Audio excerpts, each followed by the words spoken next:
Welcome to Indiana Sports Beat Radio, presented by Endeavor Hospitality Group and Andy Moore Honda of Bloomington.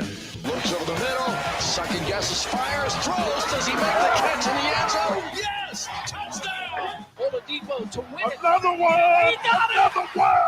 Another one! Huge hole! He's at the 30! He's gonna go! 10, 5, touchdown! Jonathan Taylor! Galloway finds Rob Finnessy, who fires the three in.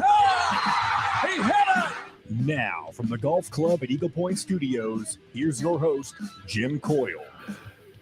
Hello, everybody, and welcome aboard to another edition of Indiana Sports Beat Radio here on this Wednesday, February 8th. Hope you're having a great week. We've hit the midway point. Great day coming along as on the docket, Bob Kravitz from The Athletic will join us. Kyle Neddenriep from the Indy Star, and the Hall of Famer, Rick Bozich from WDRB.com. Looking forward to that. Plenty to talk about as action in the Big Ten last night. Of course, Indiana taking on Rutgers, and they get their 7th win in their last 8 games. We'll talk about that. Trace Jackson Davis hits a gigantic milestone. Becomes the first Indiana player with 2,000 points and 1,000 rebounds. So, great milestone for him. But more importantly, Indiana picking up another win as they move into a second-place tie in the Big Ten at 8-5 with Rutgers, of all teams. And then there were 1, 2, 3, 4, 5, 6 more teams within a game or a half game of these. It's just phenomenal. 1, 2, 3, 4, 5, 6, 7, 8. It's the Big Ten. And I'll tell you, you want to know how close this Big Ten race could be? You know, there's the woulda, shouldas. This is the woulda, shoulda. God darn it. I get that. Purdue sitting there at 11-2. Think back to those games with Nebraska that they actually probably should have lost. Ohio State, which they escaped from on a last-second shot, and Michigan State. Say just 2 of those 3 doesn't go Purdue's way, and they're sitting here at 11-4 right now. Now you look at Indiana and you can say, man, there is no way they should have lost that Iowa game, which is correct. They should not have lost to Northwestern at home. You take those 2 games off, that puts Indiana at 10-3. Yeah, that put them a half game in front of the conference lead. That's how tight things are. But it is what it is. Is there still time left for a conference race? I don't think so. Purdue is just, I don't think that, not with their schedule, there's no way they're losing 3 more games unless something catastrophic were to happen. That would take Zach Edey going down. They would have to not have Zach Edey to lose a game. But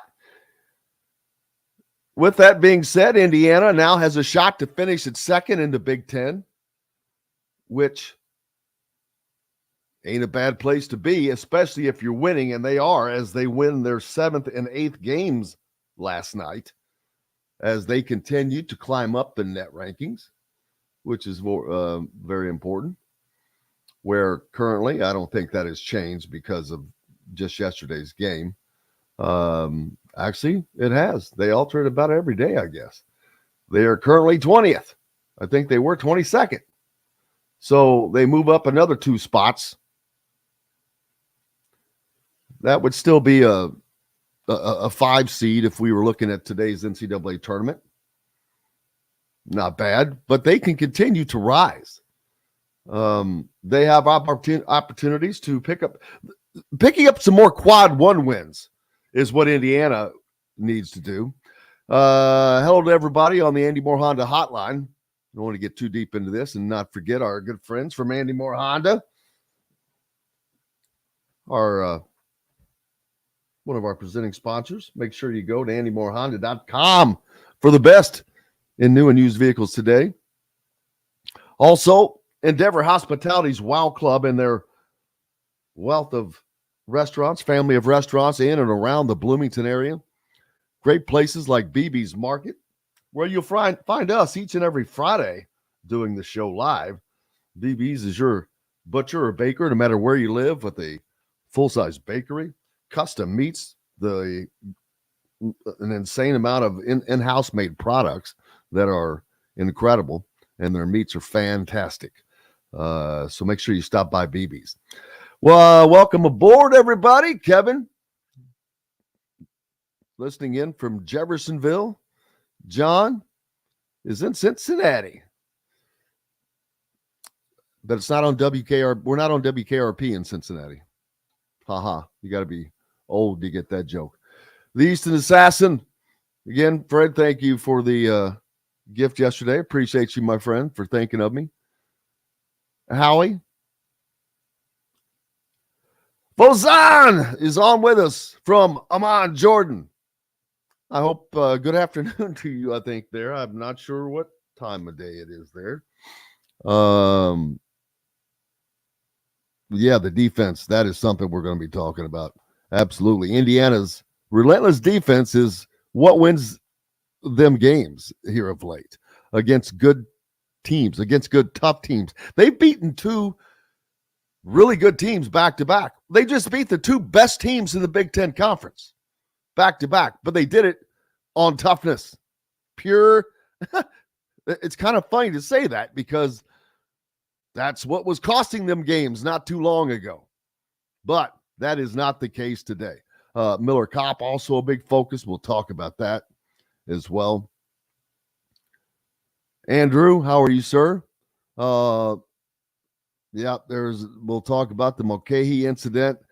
I don't think we're going to, I don't think that there's going to be, if you're, you got to pull that down because that's probably going to be a topic. There was an incident where a player, Mulcahy, I forget his first name. Mulcahy's his last name, but it looks like he may have thought to put his leg out for a second but I don't think there's enough there that you're going to ever get.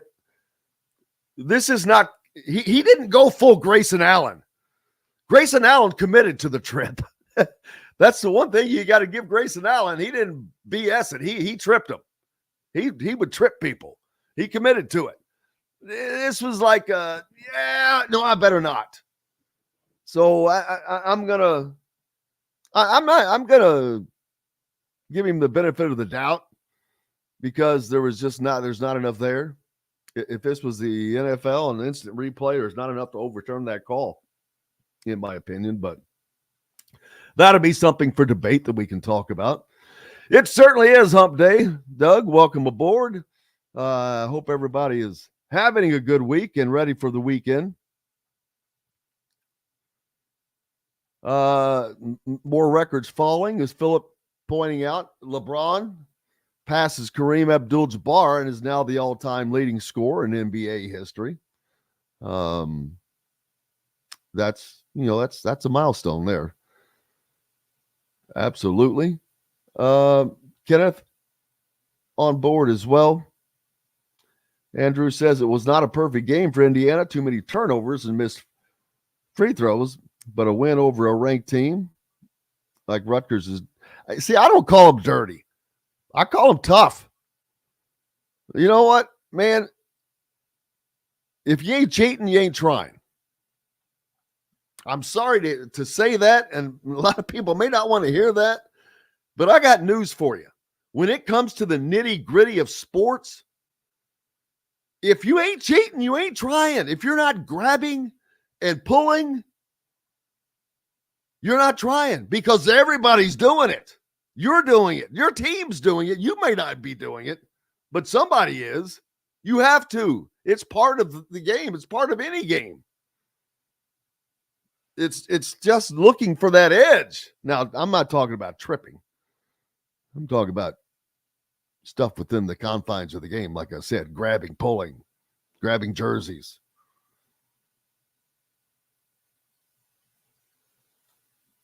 Brady, how are you doing, sir?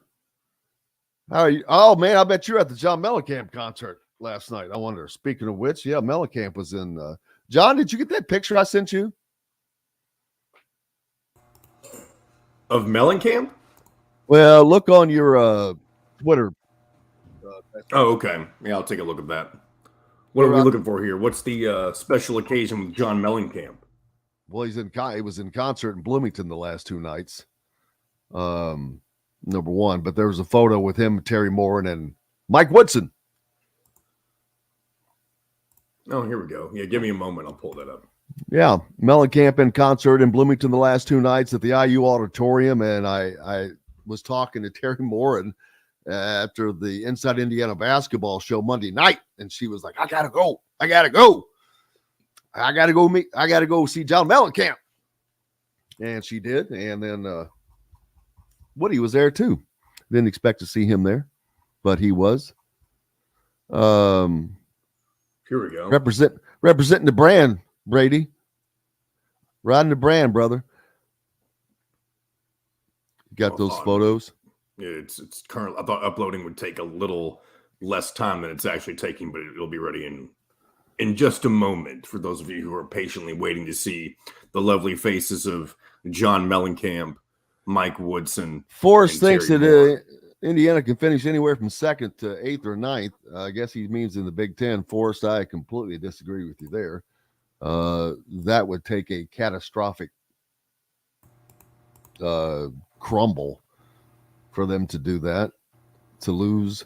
Although they have a few tough games left, there's no doubt about that. They've got one next up as they travel to Chrysler Arena in Michigan for their next game.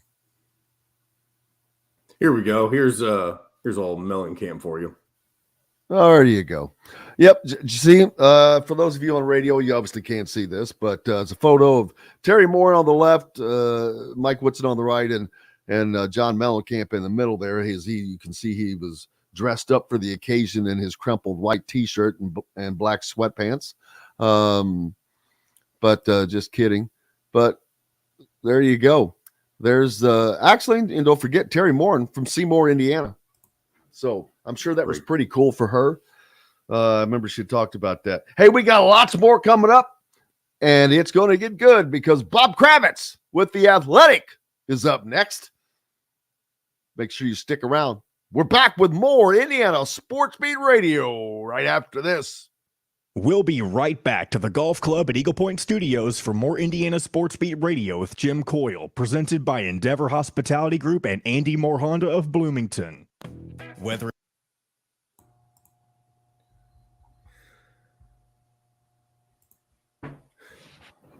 Man, spilt my coffee. No.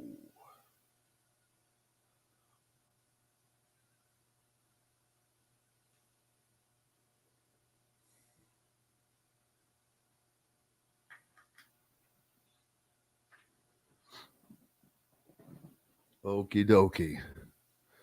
Let's see.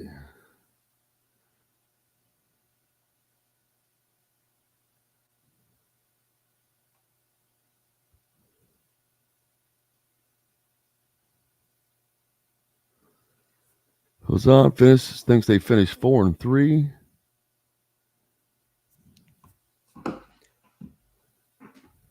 In my opinion, other than the Purdue game and maybe the Michigan State game, their next best chance to lose is this next game against Michigan. I don't know what it is about Michigan, but I feel like they're playing their better basketball, and it's a road game. If I'm predicting them to lose any game soon, it's probably this next one. But if they get past Michigan, I bet they win their next 2 or 3 before I even consider picking them to lose again. So we'll see. Well, John, Will's patiently waiting on you. For what? To do what? I don't know, but he was patiently waiting. He said 8:46. What's up, William? Maybe he was waiting to see the photo. I don't know, but William, one of our former members of the family, former producer, kind of jack of all trades, really. Engineer, It's been head nearly engineer, 2 years. former head engineer. That's How right, about head that? engineer. Hey, this entire setup I have, for those of you who are listening on YouTube right now, wouldn't have been possible without Mr. Will Bauer. He set me up first too. My man. Yeah, see, Will says referring to the picture. So there we go. See, you're slow. Hey, sometimes the internet's slow is what it was because this kid just kept saying uploading. Well, it is what it is. All right. Bobbert should be here momentarily, so we'll see if he shows up. Here we go. Could they run? With quality, local, and organic food as their main focus, Southern Stone strives to always provide their guests with an exceptional dining experience. With weekly specials, quick, attentive service, Southern Stone Restaurant provides delicious 5-star comfort food with a Southern charm at 2-star prices. Southern Stone Restaurant is part of Endeavor Hospitality's Wow Club. This segment is brought to you by Southern Stone Restaurant.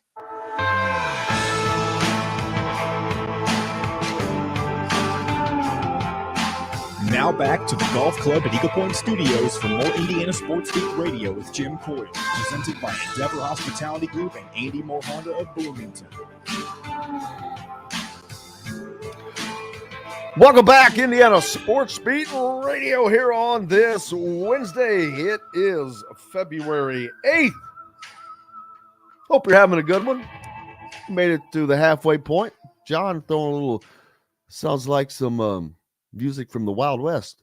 So it was called Tarantino Country Rock Detective. So there you go. Love that. Perfect intro for Bob Kravitz. Did you What's hear that? The music, it was kind of cool sounding. He said, well, the name of it was what? Tarantino Country Rock Detective. Oh, that just sounds good. You got Tarantino Country Rock and Detective in it. Yeah, that sounds like a movie. That sounds like a Quentin Tarantino movie. Yeah. What is it? It was just the music, the intro music. He missed the return. Let's fade it back up just for a moment. Here we go. This is what it sounds like. Am I on? Yeah, we're on. Okay, that's good enough. This is what we tried to introduce you to before it was too late. It's got a kind of a nice vibe to it. Bob's more of a blues guy, but just a hint, John. But I love that, by the way. That was good stuff. Zach wanted to know where's all the trash talk about Miller today. Well, why would there be? He performed. I mean, I think that people forget about that. When you do something, people stop talking about it. Bob, how are you, sir? I am fantastic. How are you? I'm sorry I caught you when you were already on. Oh, no. We had just barely clicked into the segment, man. We have been previously talking about, of course, Indiana's win last night over Rutgers. Not only that, it's their 7th and 8 games. Trace Jackson Davis, continues to knock these milestones down, now becoming the first Indiana player with 2,000 points, 1,000 rebounds. So they've got to continue this, though, or it's all for naught, as they've ascended back to near the top of the Big Ten, tied for second, which is about as high as anybody's going to get in this league this year. Yeah. I don't see Purdue just it would have to take a catastrophic event for that to happen at Purdue. Yeah. But can I say something a little bit? People are going to get really upset. Maybe not on this particular radio station, but others. I think that Indiana is going to go deeper in the NCAA tournament than Purdue. I really do. I mean, I don't doubt that because I think they're better equipped to face different teams. Where I think Indiana showed Purdue to be really one-dimensional. well, I just you get to the NCAA tournament and you got freshman guards, and I just remember, I Yes. remember it was in Washington, D.C. when IU with that great team with Oladipo and Zeller lost to Syracuse, and they had Yogi as a freshman, and I've never seen a guy look so lost against that zone with 6'7", 6'8" guys with a hand in his face. I just combination of youth in the backcourt, and if God forbid Zach Edey gets in foul trouble, he seems to have figured out Big Ten referees, and they don't whistle him just for being too big anymore.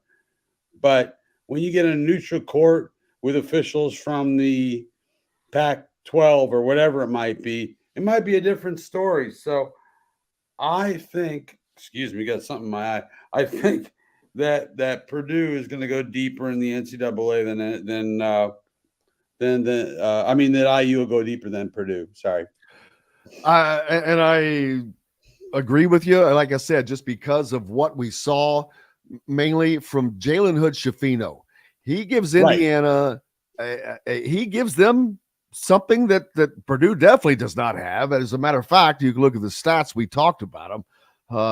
Fletcher Lawyer and Braden Smith, especially in the second half, I think they combined for 5 points, maybe. Jalen Hood-Schifino has 12.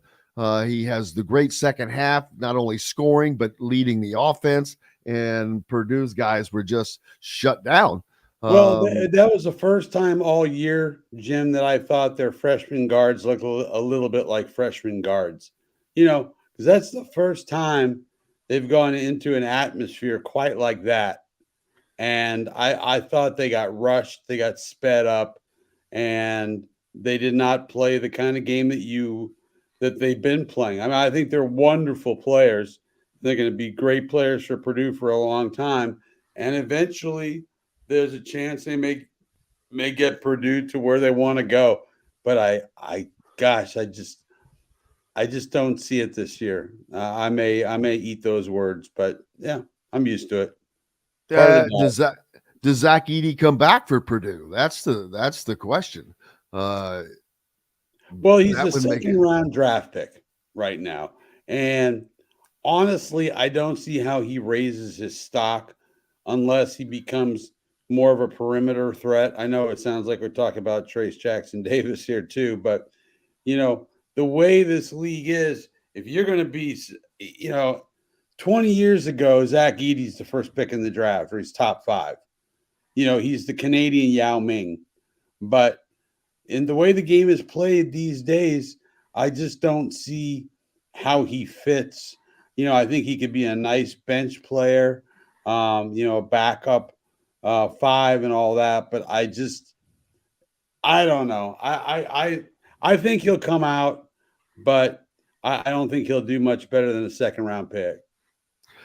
And that Trace Jackson Davis, it's same question to him. He has the option to come back. He has the option to come back. He's got to come out, and he's a second round pick as well.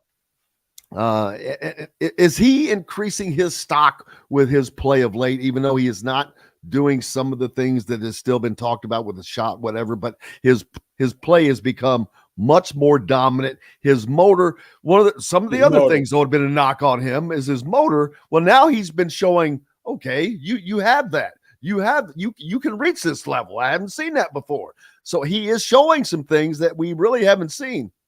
I think he could be a really solid backup 5 in the league because of how hard he plays and how athletic he is. He does not have the skills that are really required to be, say, a stretch 4 or even a stretch 5. And if you're playing the 5 and you're 6'9", you're at a disadvantage already. And, they just don't play post-up basketball very much anymore in the NBA, and that's what he is. So I think he's helped himself in the sense that he's shown he can play like his hair is on fire all the time. Where I don't think he's helped himself is he may have developed a perimeter shot in practice, but he's never used it in the game. Yeah, and he hasn't had, well, it would sure be helpful for him, especially for Indiana. But Indiana, again, has kind of turned their fortunes around here as they went through a little bit of a tailspin, and they seem to have found their inner demon, I guess you'd say, the inner dog, I guess is a better way to put it. But last night, Miller Kopp became the latest in a series of secondary players, I guess you would call it, to step up. And that is another thing that I think that is making Indiana extremely potentially more dangerous down the road, because now we've seen it could be Tamar Bates on a night. Right. It could be Miller Kopp on a night. It could be Trey Galloway on a night. It can be Malik Renew on a night. Then you've got guys like Caleb Banks who have been sneaking in and haven't played all year long and are playing 5, 6, 7 minutes and giving great minutes in that short period of time. I mean, that guy's been coming in and playing 7 minutes, scoring 4 points, hitting a couple free throws, and sneaking back out. He's like a thief. He's like a thief. Yeah. Well, what's going to be interesting, Jim, is when Xavier comes back, because that means the ball won't be in Jalen Hood-Schifino's hands quite as frequently.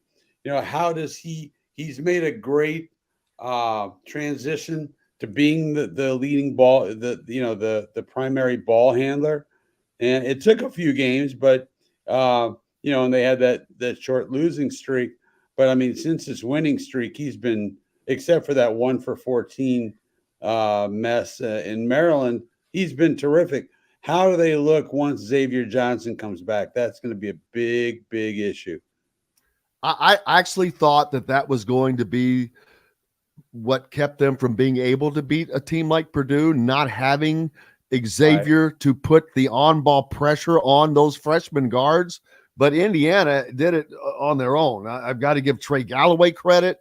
All those guys, everybody. I mean, they were playing like their hair was on fire, every one of them defensively, and they have been. And and that has been a major difference because it's also led to offense. Purdue does not give up 70 points. I think that may have been the first time all season they've given up 70 points. They don't win when that happens. And they got sped up by Indiana's defense. That was the best, that first half especially, best defense I've seen them play since the North Carolina game.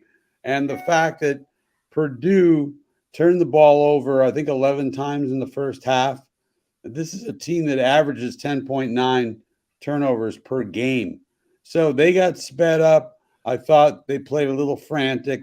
Again, I thought the freshman guards, I love those guys. I mean, they are terrific young players, and they're going to do some great things at Purdue. But, boy, it's hard when you're a freshman. It really is, unless your name is Carmelo Anthony. Exactly. Big Ten Player of the Year has been had been sewn up for most people to Zach Edey, but yet now Trey Jackson-Davis has won 6 Big Ten Player of the Week awards so far this year, and has just been playing like a monster here of late. Can he catch Zach Edey? Can he overtake him for Big Ten Player of the Year? I know he is not going to in the eyes nationally, because the national people have already they've crowned him. It's like Dennis Green. If you want to crown him, crown him. We know what they are. But he's already been crowned. But does Trey Jackson-Davis have a shot at Big Ten Player of the Year?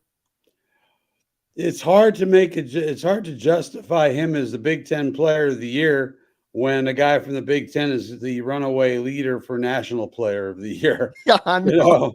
I mean, look, the only thing, like I said, is the national guys, they don't really look inside, where at least the conference guys are paying a little more attention, I think.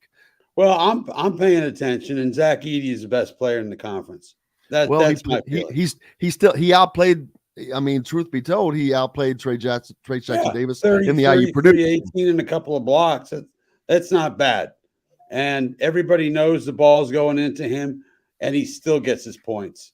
What? And I guess Indiana fans need to understand why he is not going to be. It's not that he's not having. Any other season, he probably is a runaway leader for Big Ten Player of the Year. Oh, I agree. I mean, Trace has been great.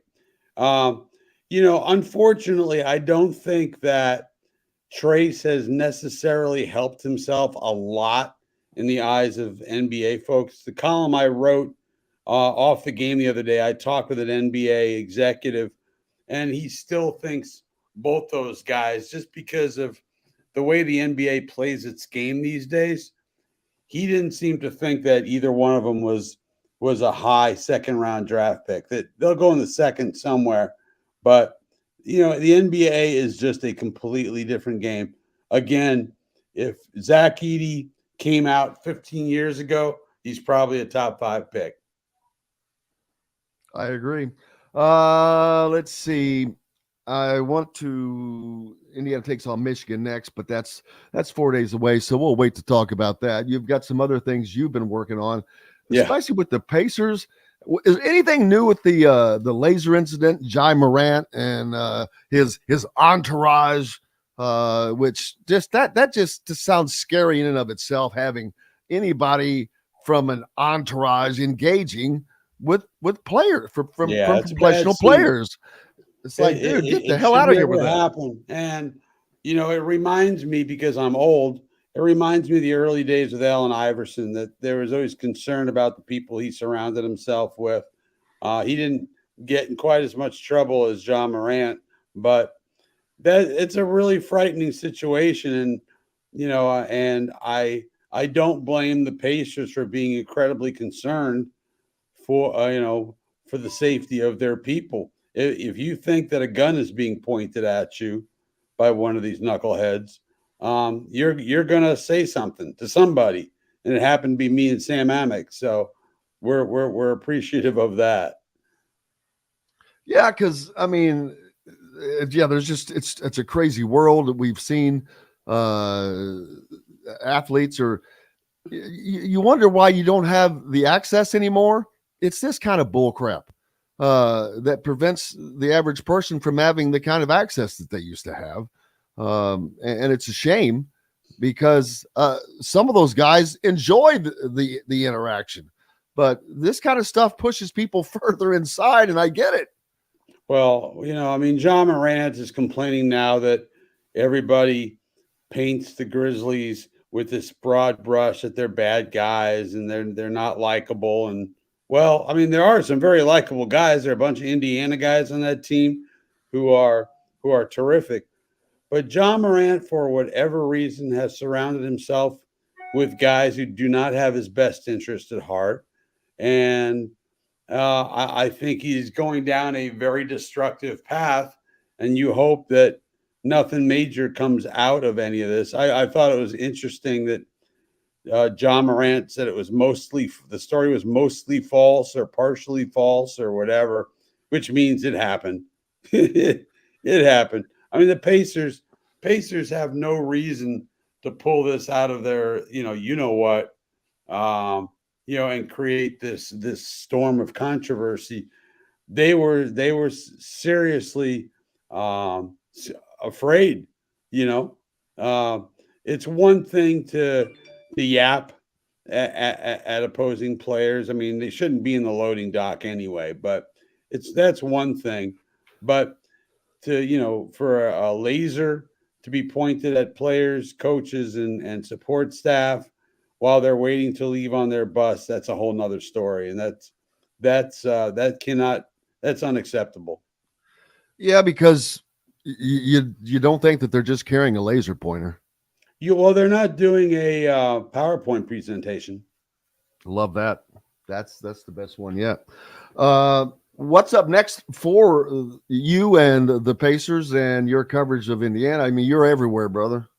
Well, the NBA trade deadline is tomorrow, with the Pacers. We'll find out if they're. I suspect that if they do, they're not trading me, are they?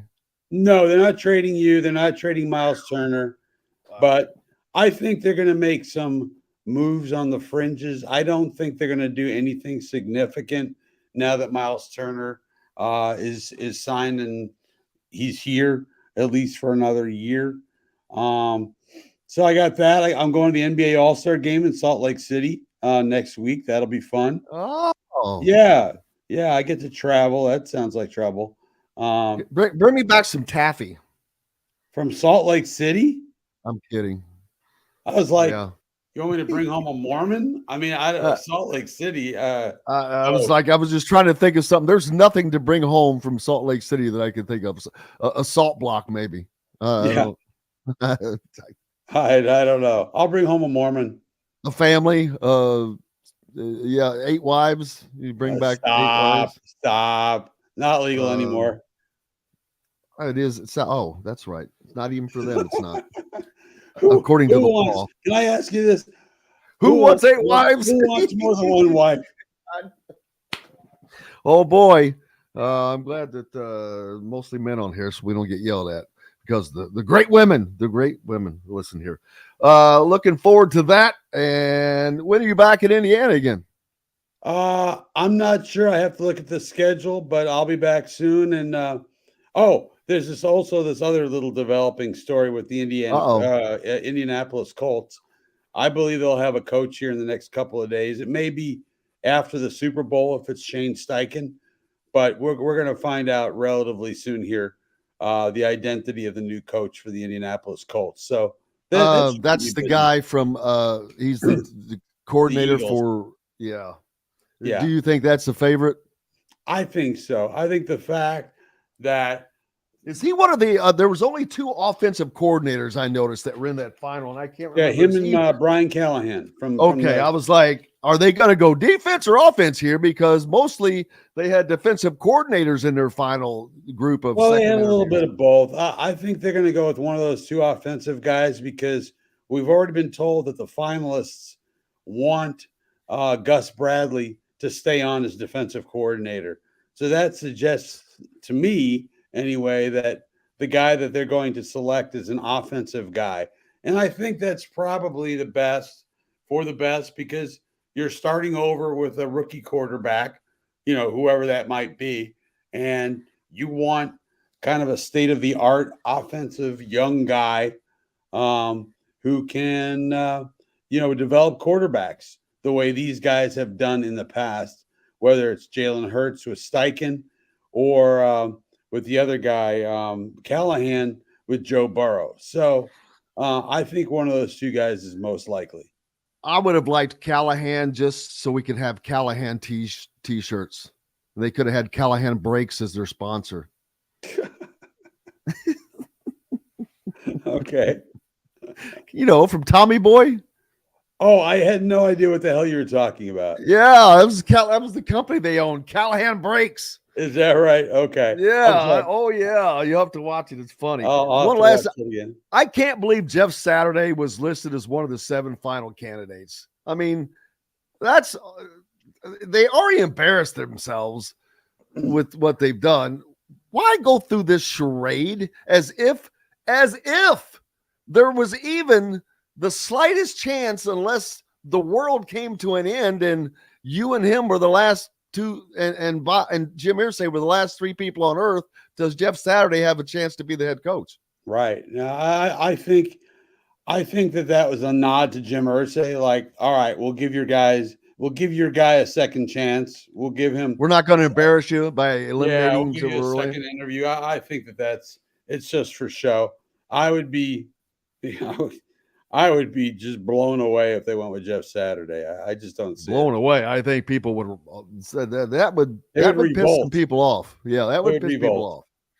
Brother Bob Kravitz, the great one from The Athletic. Make sure you give him a follow. We appreciate him, love him. We can't live without him. Appreciate you, sir. Thank you, my friend. See you later. You betcha. Back with more Indiana Sports Beat Radio, brought to you by our good friends from Go Team, a part of the Endeavor Wow Hospitality Group. make sure you go to the WOW Club. Join up, start earning WOW rewards today. And Go Team, for those on the go, whether it's you, your team, kids, whomever, pick up that great, tasty snack filled with protein that tastes great. You can get them at BB's or GoTeamBites.com. Back with more Indiana Sports Beat Radio right after this. We'll be right back to the Golf Club at Eagle Point Studios for more Indiana Sports Beat Radio with Jim Coyle, presented by Endeavor Hospitality Group and Andy Moore Honda of Bloomington. Golfers, here's the deal. Bob cracks me up. He always stays in. I know he's the only one who does just, that, but there's nothing wrong with just it. Until I know, but I'm like, I'm always, even though I know he's going to do it, I'm like, is he going to say something? Because I can see it in my peripheral vision. I'm not reading anything because that stuff is kind of memorized, but I try to look away from the camera when I do because I can't look at him. It would distract me.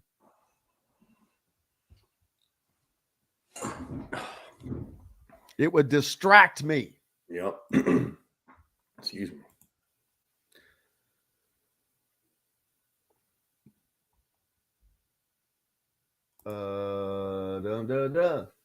You got to go to the Lonesome Valley.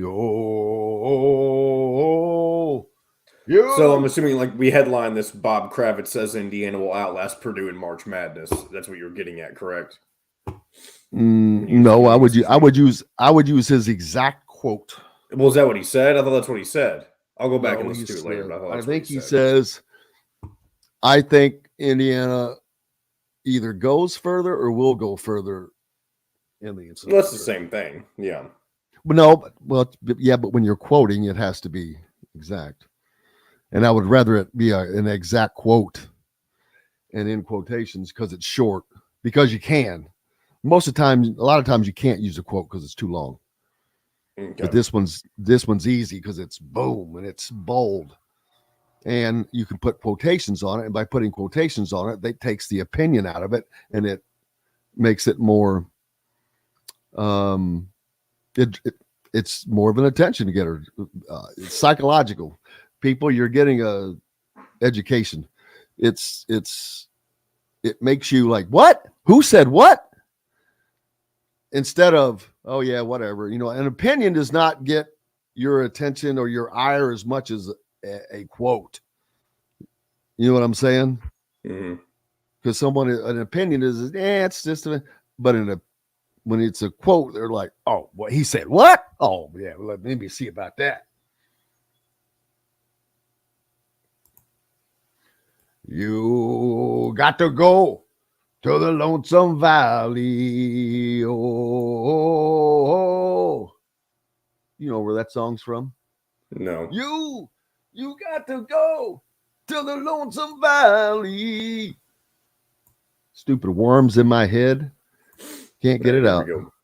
Extensive wine selection with a sommelier on staff to help you with your selections. Feast also provides a wide variety of cheeses, gourmet sandwiches, entrees, a coffee bar, bread, pastries, all made fresh and mouthwatering. Stop by Feast, Market, and Cellar today. This segment is brought to you by Remax Advanced Realty, Indy Home Pros team by Cheryl Sizemore.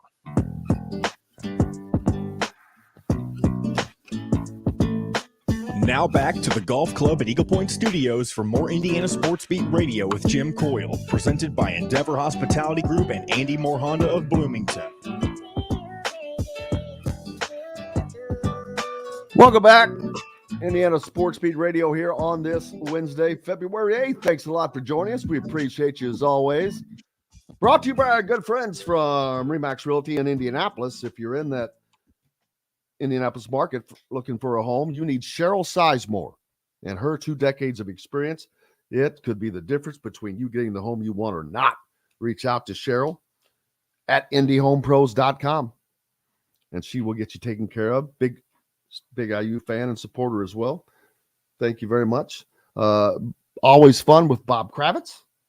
Love having Bob on. He's one of our absolute favorites. Kyle Neddenriep will join us from the Indy Star later. We'll catch up on what's happening in the high school ranks and those who are being recruited. Rick Bozich as well. We'll catch up with him. Tonight, more Big Ten action in Iowa. Travels to West Lafayette at 7 p.m. to take on the Boilermakers. Purdue, who remained at number one. I was a little surprised at that. Just a little. They lost nearly half their number one votes, but stayed at number one. That's at 7 o'clock on ESPN2, the network that does not care about the Big Ten. And then you have Northwestern at Ohio State. That's on Fox. Well, the ESPN's still getting the better games. This Saturday, of course, Indiana's next action is they travel to Ann Arbor, Michigan to take on the Wolverines at Chrysler Arena. That's another early game at 6 p.m. Make sure you follow along with thehoosier.com for their live stream. Earlier in the day, starts at noon. Penn State at Maryland. There's an interesting matchup. And not really, because I would be shocked if Maryland loses. They don't lose at home. They haven't done so much this year. Currently number 24, Rutgers, travels to Illinois. There's an interesting matchup. Rutgers could lose back-to-back games as Illinois fights to remain high. Then a battle of the bottom is Wisconsin travels to Nebraska, and I wouldn't be surprised to see Nebraska win that game. They've been gritting and grinding, but not been able to just can't get over the hump. And this has to be the last year for what's his name there? Daggone it. Former coach at Iowa State, former coach for the Bulls. But yeah, Hoiberg. Yeah, Fred Hoiberg. It's got to be his last year. They've just done nothing. I mean, they have just done nothing. Now, is Nebraska an easy place to recruit to basketball wise? No, not going to say that. But I don't know that says that on the contract. But you know that, but that brings up a conversation that reminds me of yesterday. I talked about coaches' contracts need to have clauses, performance clauses. You're being paid to do this job, and therefore we have expectations of you doing this job, of achieving X, Y, and Z. Wins, postseason, whether it's bowls, NCAA tournament, graduation, graduation may be out the window now. That's another thing. Or graduation. How in the hell or is the NCAA going to manage the academic standings of athletic programs? God, I just thought about that. It's a great topic. When these guys are transferring all over the place from school to school.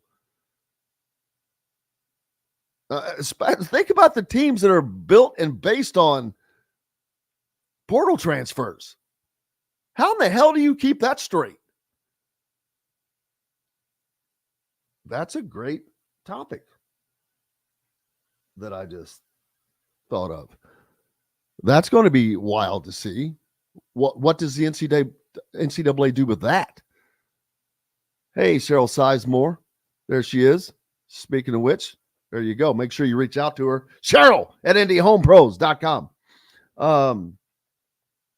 But that has been a focus. Student athletes. And so if they're going to maintain this mantra of the NCAA as student athletes, how are they going to maintain tracking and forcing schools to it's not monitoring it, but what if you have a guy that transfers in, doesn't go to class for the year, and then transfers out, but does his academic work count against you?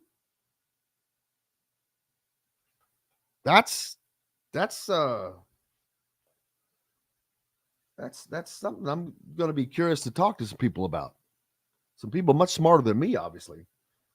But the academic side has kind of been lost in this gluttony of portals and NIL. And now this is all for the benefit of the student athletes.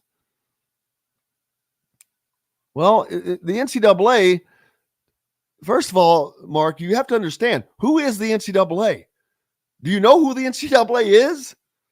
The NCAA is the president of every university that belongs to it. The universities run the NCAA. They're just a mouthpiece for the heads of these schools. They just take the hits. In essence, it is the chancellors and the presidents that dictates what should go on. They let Mark Emmert ramrod the stonewalling for all those years. Well, look what happened. It's ruined college athletics. Not that this shouldn't have happened. It just should not have happened the way that you can't just have a dam for 100 years and then just open the gates, which is what has happened. I mean, you've got to start letting it out, letting the water out so you can see which direction it's going to go, so you can start. I mean, you can try to prepare beforehand, but you can't control everything. So letting it out, you kind of see, all right, it's going to go in this direction. We're going to have to fortify this. We're going to have to do this. We might have to move this. No, they didn't do that. They just opened the damn gates, no pun intended, and let all the floodwater out at the same time. And that's exactly what's happened. Everything's being ramrodded. It's kind of like, what was that? I was just singing the song from that movie, Oh Brother, Where Art Thou? Everything's going to be on a grid. They just let the water out. And unfortunately, you get it now, John Boy? Oh, no, I don't get it. I just knew you were trying to recollect yourself. I wasn't. What do you mean recollect myself? I wasn't recollecting. No, I was. well, what? Now you got me confused. Howie going back to the tripping incident, saying the vid clearly shows intent and he made contact. Did he make contact? I thought he just stuck it, just like started to think about it and didn't. We'll see. Right. Oh, I definitely thought I definitely think that it was intentional, but he didn't. I don't think he went through with it. Lee, hello, brother. Welcome aboard. We've got to take a break. Indiana Sports Beat Radio. Kyle Neddenriep from Indy Star joins us next, brought to you by our good friends from Barbara Pop Real Estate Services.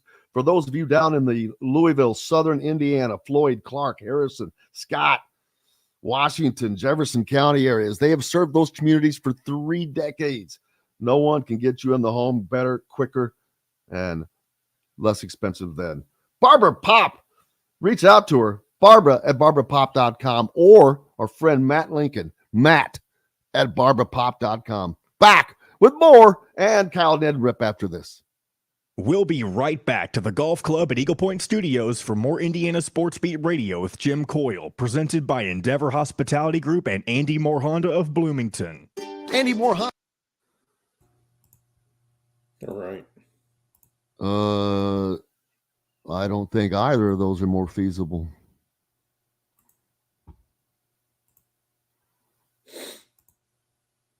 I don't think it's Purdue. Just Purdue you got to worry about. Where is my here we go. What is today? So they play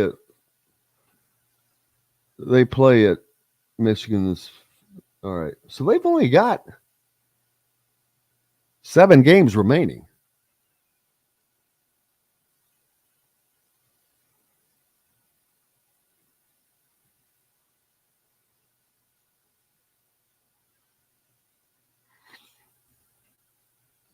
They've got to go to Michigan. They've got to go to Northwestern. They've got to go to Michigan State. You've got to go to Purdue. Then you got 2 or 3 home games too. Yeah, but 4 out of your last 7 are on the road against Michigan, Northwestern, Michigan State, and Purdue. I think you need to get at least 2 of those road wins, believe it or not. Oh, there's not at least. There's not at least. That's a guaranteed minimum. You need to beat Northwestern, obviously, to get revenge on the home loss. And then you need to beat at least 1 of Michigan or Michigan State. You win out your home slate as well. That's what you need to do. That's the bare minimum of what you need to do if you're Indiana. Well, let's see.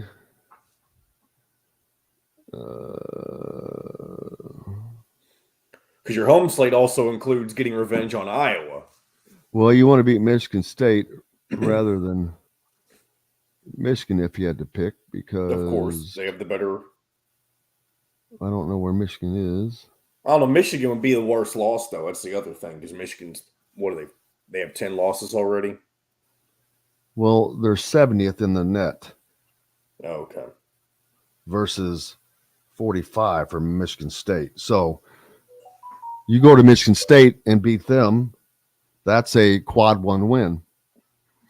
Michigan's still a quad 1 win. So they have our opportunity to get a couple more quad 1 wins. Let's see. Back at 30, Kyle said he'll be on shortly, so we'll be awaiting him. Oh, that's the same damn thing. Close that. That would be a quad 1. That would be quad 1. At home versus what, top 30? Market with no extra charge. So leave the heavy lifting to us and enjoy healthy eating with stocked meals in your fridge. Order online today at thefreshfork.com. Fresh Fork is a proud partner of WOW Network. This segment is brought to you by Feast Market and Cellar.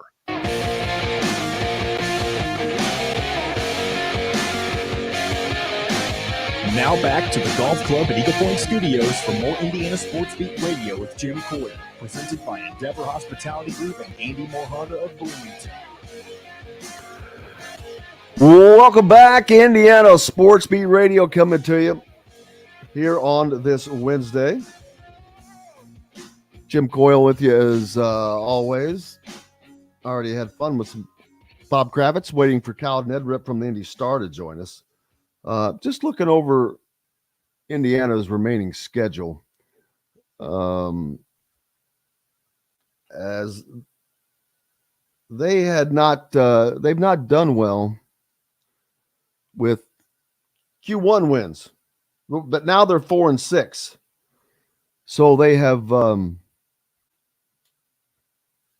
really changed that, and but more importantly, they have the opportunity to change that, because upcoming, out of their 7 remaining games, 4 of which are road games, beginning this Saturday at Michigan and then the following week game at Northwestern. So they have back-to-back road games.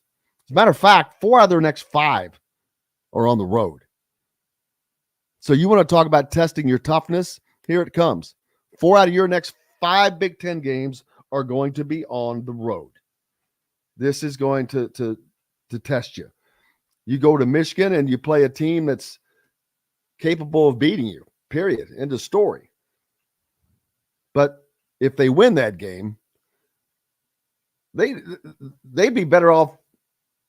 Well, I don't know if that would hurt them the other way, but winning that game is a quad 1 win. Michigan is barely, but it's a road game against a top 70 team. So that would be a quad 1 win. Then you go to Northwestern. That would be a quad 1 win. Versus Illinois at home, that's a quad 1 game. At Michigan State is a quad 1 game. Of course, at Purdue is a quad 1 game. And then versus Iowa. So they've got 1, 2, 3, 4, 5, 6 out of their last 7 games are quad 1s, I believe. If I have done this right. The last game at home against Michigan would not be, because they're 70th in the net rankings. But I believe 6 out of the last 7 games for Indiana are quad 1 opportunities. As I said, right now they stand at 4-6. And that goes a big way in determining. There you go. Yes. So I believe what I just said is accurate. What can Indiana do with that? We're going to find out. Of course, are they going to win all those? No. Someone suggested what's more feasible: Indiana winning out or losing one game. Man, I'm not saying they can lose 2 games. This is not an easy schedule. Again, 4 out of your next 5 games are on the road.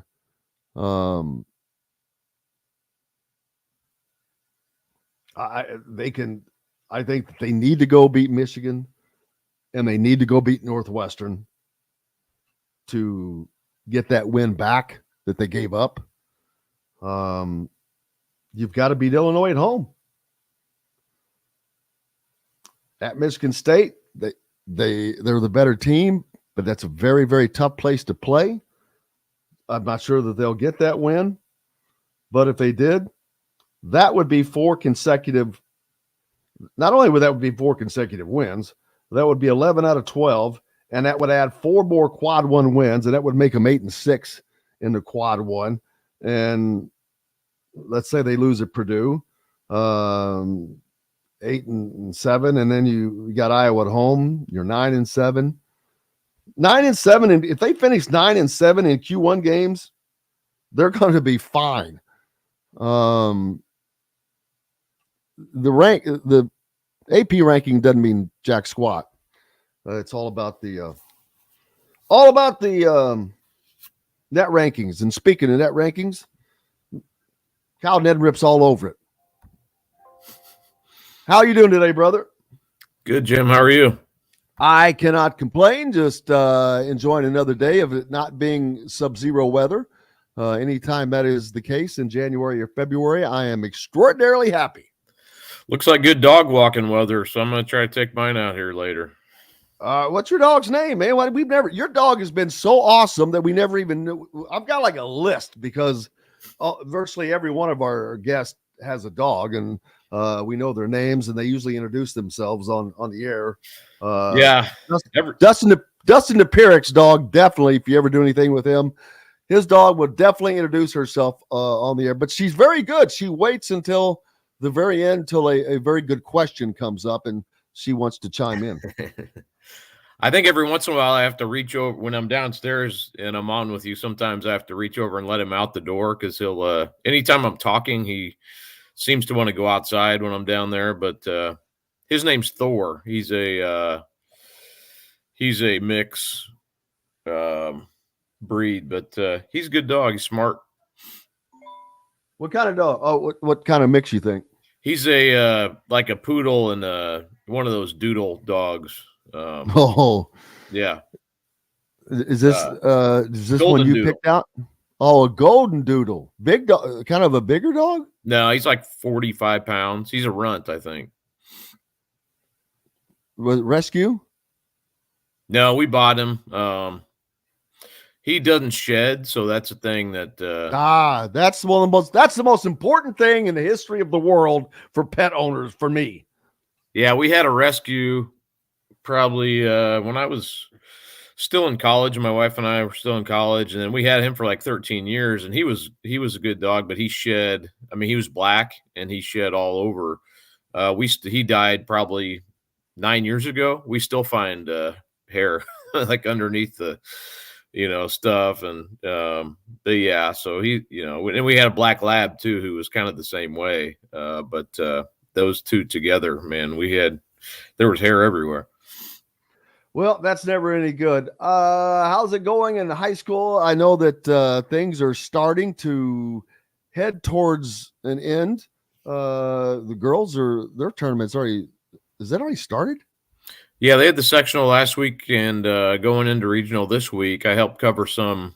I was actually out at Lebanon both nights last week and helping out there. And yeah, they're they're on their way. Boys are 3 weeks, I think, away. We'll be having sectional games 3 weeks from last night and tonight. So the sectional draw is about a week and a half away. So, coming down to the stretch here of the season.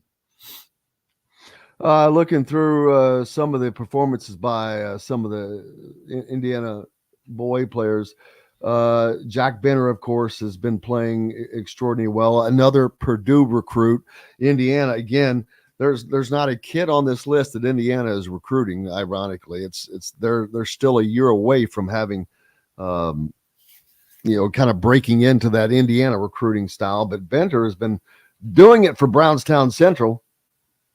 Yeah, he really has been playing well. I think, 9 3-pointers. Yeah, 43 points. And they had another kid actually broke their 3-point single game record the week before. I think he had 12 in one game. So they had 22 threes in one game. So I was down there. I saw him play Jennings County a few weeks ago, and I'd like to get back down there if possible. It's hard to – there's a few teams up here I still want to see too, so it's hard to get to everybody, but I definitely – they're a fun team to watch, and obviously Benner's been tearing it up. So that's they're one of those teams that's got a real chance to do some damage in the tournament and in 3A. So it'd be fun to see what they end up doing.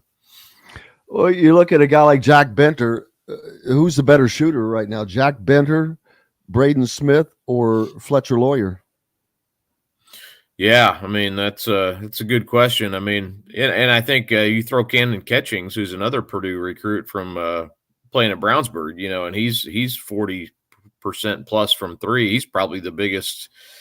You talk about those three guys. Catchings is probably a better prospect overall than any of them. So, but yeah, they've figured out a way to, it's not all about in-state necessarily. I mean, you got to get guys who are fit your program or whatever, but, Painter's been good about, finding those guys and man, they're full of them right now, but IU beat them. So, who knows? I mean, it's not all well, about that's the thing is, like right now they've got two great guards and they're going to have some really good guards for years to come because those guys aren't going anywhere as far as to the NBA at least. And now you've got a guy like Jack Benner coming in. Holy cow.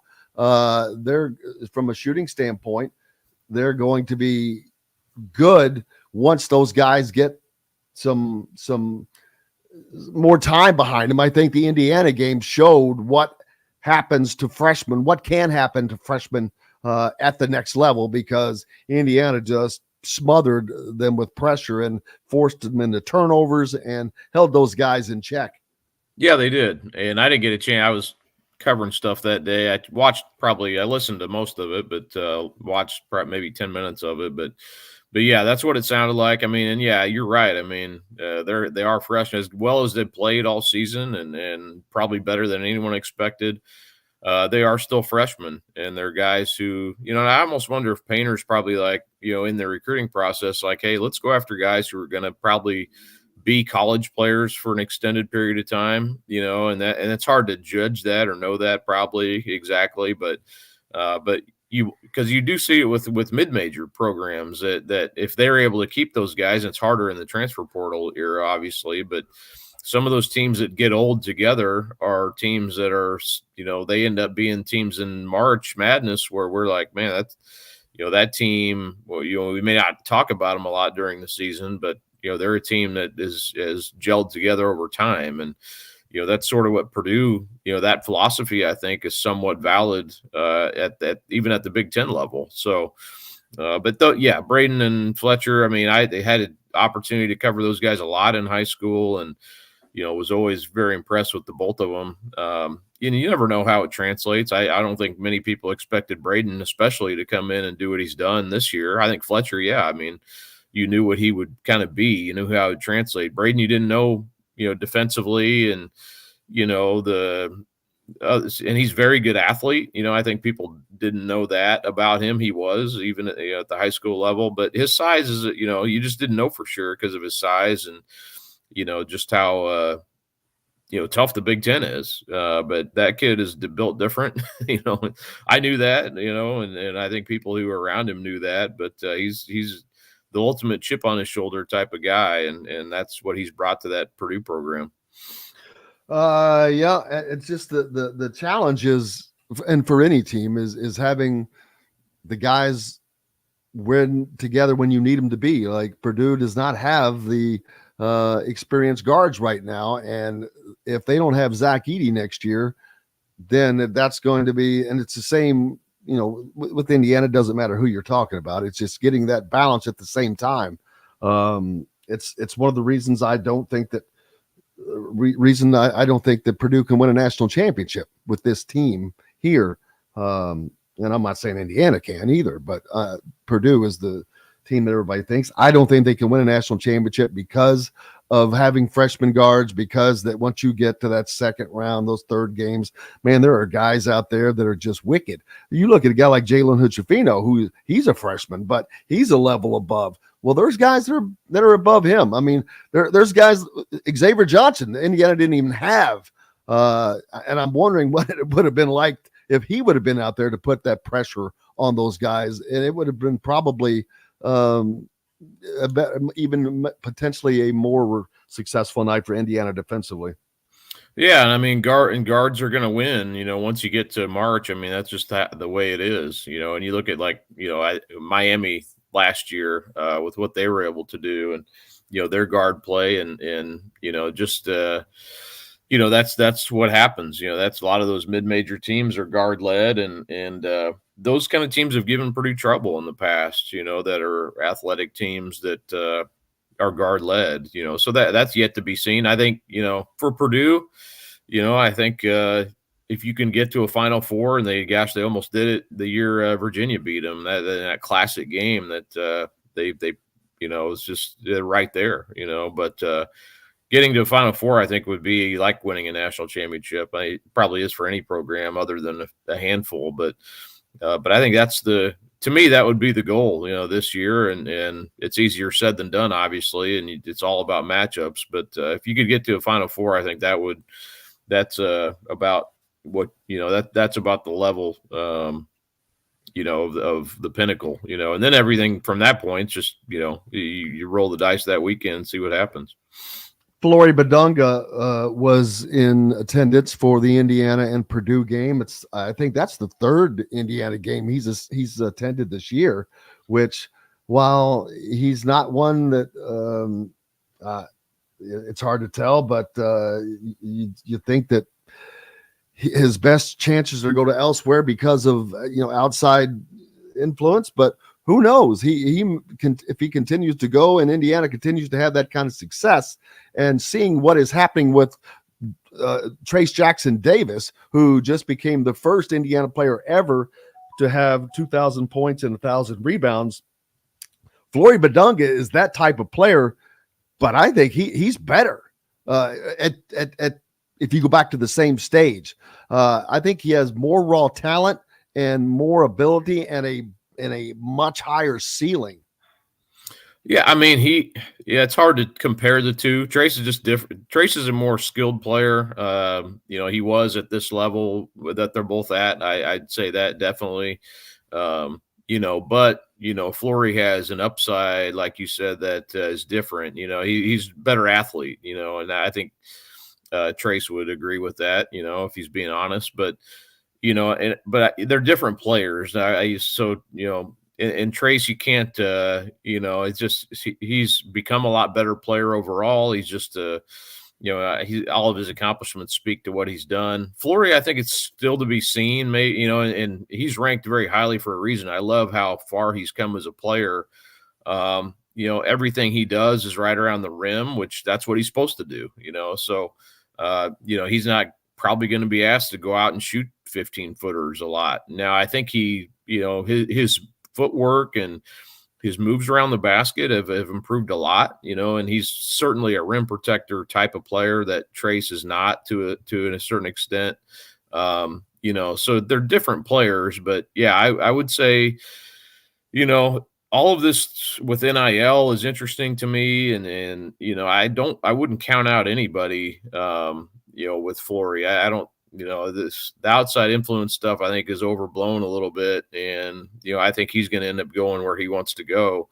And he's going to a lot of games. He's getting out to some games and seeing what's out there, and I think assessing what his best options are going to be. So, I think it'll be a good race for him for sure. He's a top 5 player in the country now, so sort of everyone's involved for him at this point, and for good reason. What's up next for you, Kyle? We got I this morning had something on Logan Imes, who plays for Zionsville, going to Penn State. I had a chance to see him play last night. He's probably playing his best basketball of his career. Had a couple of sectional games the last 2 years that were disappointing for him and his team, and really, they're kind of gearing up for a run, which they're in a really tough sectional, but that'll be, that's out this morning. And I've got some other stuff coming. Story on a Southern Indiana program, Orleans, that I think is running tomorrow, and their coach Tom Bradley, who's been there for a long time. He's from there. I had a chance. I went down last week and saw them play Lagodi in a four overtime game. Orleans and Lagodi. Such a fun atmosphere, just a great game environment. I'd never been to Orleans for a game, so I could check that off the list. And it turned out to be what I hoped it would. And but yeah, that story's running tomorrow, and then I got another one probably running Friday or early next week on a local player, but not done with that one yet. So got obviously a lot coming. Trying to get a lot done these next few weeks before the season gets into the sectional. Well, we'll certainly look forward to it, man. We appreciate you, and make sure you give Kyle Neddenriep a follow at the Indy Star. All right, you bet. Thanks, Jim. You bet. Kyle Neddenriep from the Indy Star joining us here on this Wednesday, February 8th on Indiana Sports Beat Radio. The Hall of Famer Rick Bozich joins us next. We're back with more, brought to you by Metalworks Brewing Company, a part of the Endeavor Hospitality Wow Club. Make sure you go to the Wow Club, join, start earning Wow rewards today to great places like Metalworks Brewing Company, a combination of a passion for beer and food and custom metal art, alongside a desire to be actively involved in the community, located right off the square in Bloomington on 6th Street. Back with Rick Bozich right after this. We'll be right back to the Golf Club at Eagle Point Studios for more Indiana Sports Beat Radio with Jim Coyle, presented by Endeavor Hospitality Group and Andy Moore Honda of Bloomington. If you're looking for a home... Good morning, Richard. Good morning. How are you? How are you? How are you, sir? I'm good. Watched a lot of basketball last night. I bet, man. There's plenty on. Getting exciting, getting to be that time of the season. Yes, it is. The games are getting good. We forgot. We never talked about Louisville getting their first ACC win, or it may have happened in between here and then. I think right after last Wednesday. It happened last Wednesday night, yeah. Then they lost to Florida State, and last night they played probably their worst game of the year. They won their ACC game. They're done. Hey, how about Carolina? Carolina's heading towards missing the tournament. Has a preseason number one ever missed a tournament? That's a great question. I'd have to go back, and I think it has happened, but it's a great question. Great question. And I have a question. What is it? What's it that the NCAA uses academic-wise to measure teams? APR, right? How in the flipping hell is there going to be any kind of an APR now with the transfer portal guys coming and going left, right? I'm like, so a guy can come in, play, not attend class at all, then leave. Is the school going to be on the hook for that? It's like, it's going to be difficult. Yeah. I mean, if a guy leaves your school and he goes somewhere else and doesn't go to class there, do you get penalized for him because he was your original recruit? I don't know. And who's spending all the time verifying that the records are accurate? That's crazy. Crazy for feeling so lonely. They brought Miller Kopp in last night. I heard he was pretty good. Oh, he performed last night in a manner that if he does that, this team wins games. Oh no, I heard he was pretty good in the press conference. Oh, yeah. I have your question, Jim, pulled up if you want to use it during this segment, but you don't have to. Well, we will. Let's do that. I thought about. I'll be honest with you. My first thought was, well, I should ask how his tan and golf game are going.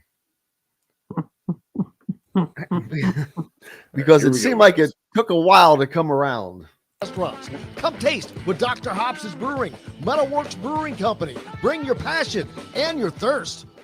This segment is brought to you by Bubba's 33 in Clarksville. Pizza, burgers, beer.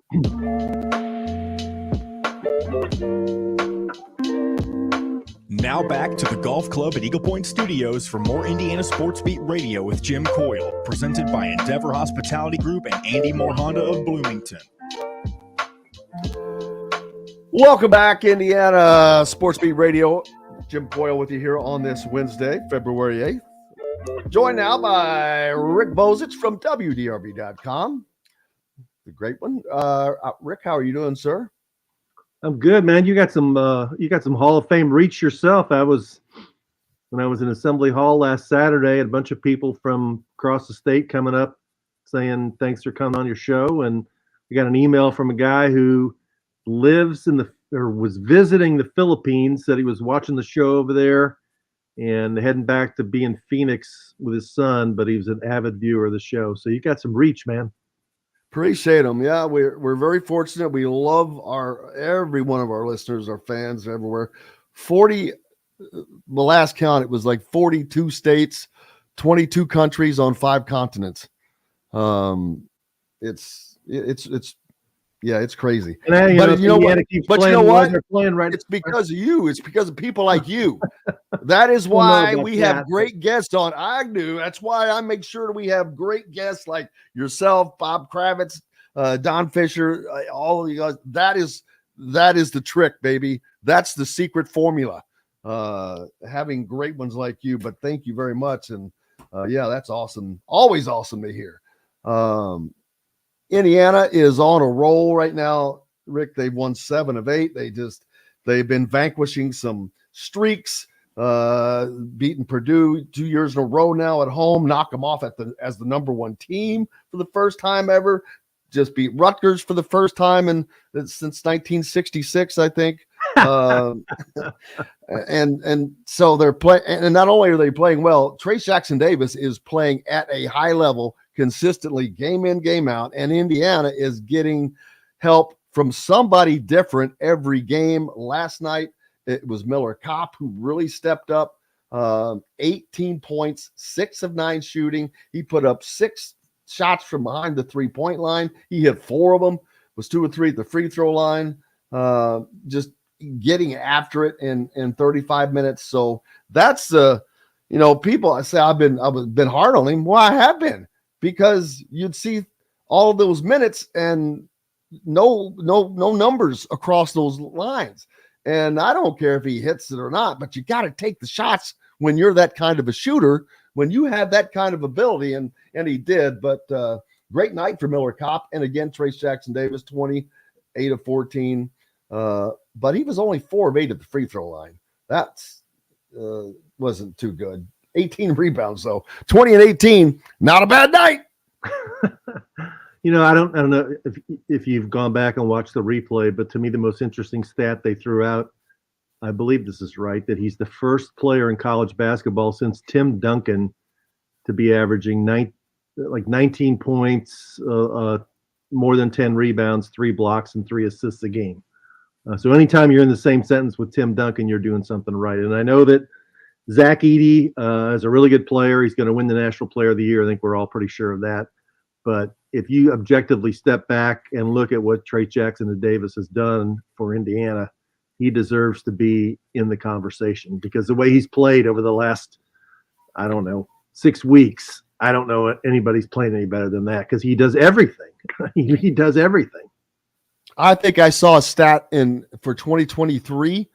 He's averaging 24 points, like 14 rebounds and whatever it is. Right. But you bring this point up. I asked Bob Kravitz earlier. I know that everyone it's like the Dennis Green thing. Crown him. If you want to crown him, crown him.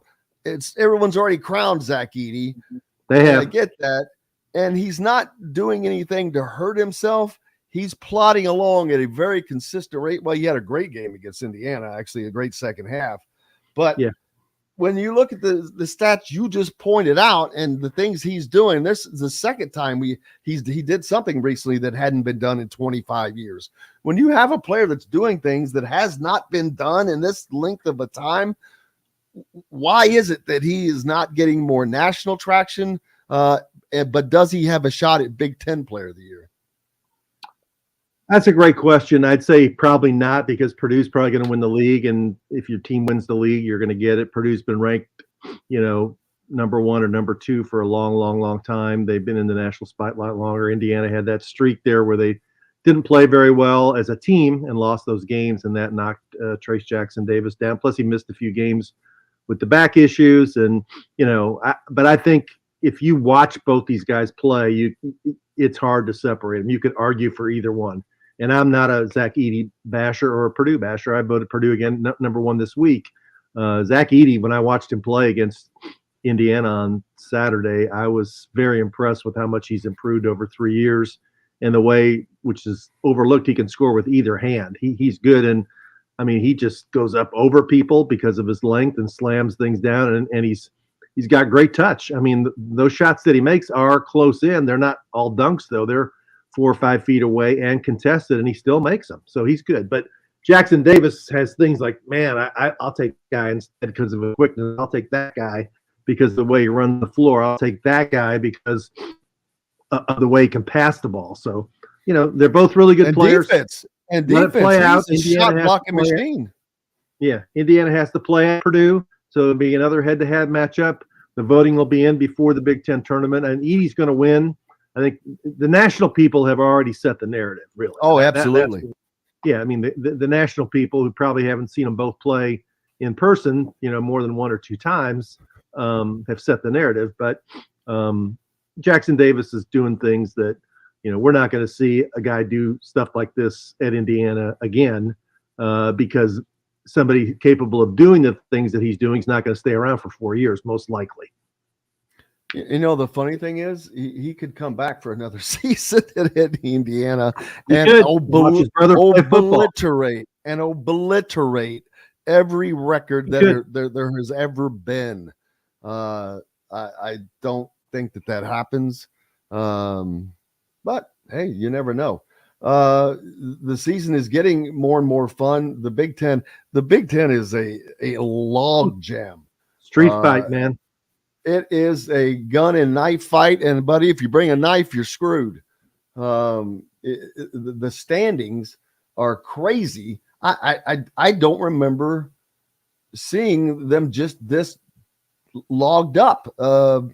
Indiana now in second at 8-5, but you go all the way down to 1, 2, 3, 4, 5, 6, 7, 8 more spots to just 7-6. Right. It's crazy. Penn State is a team that's going to be on the bubble. You're right. They had a bad loss.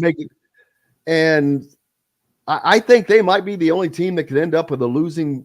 Well, not the only team. There may be 1 or 2 teams that ends up with a losing record in the Big Ten and still makes the tournament, I think. Could be. I mean, the only thing the Big Ten race is missing is Purdue stumbling and creating a little bit of drama about whether somebody's going to win the league. They've got a 3-game advantage. That's hard to blow. And their schedule is pretty favorable the rest of the way. I don't see them losing more than 1 or 2 games the rest of the way. I really don't. The sad thing is Indiana had their opportunity. Indiana, you take away the Iowa game that they absolutely should not have lost. The game at home against Northwestern. I'm not on the Rutgers game. That was a tough game. And but Penn hit 17 threes. You're not going to beat anybody when they make 17 threes. So yeah, I mean, Purdue's going to win the league. I think Indiana at this point. I think it's got to be finish second if you can. At least earn a double bye in the Big Ten tournament.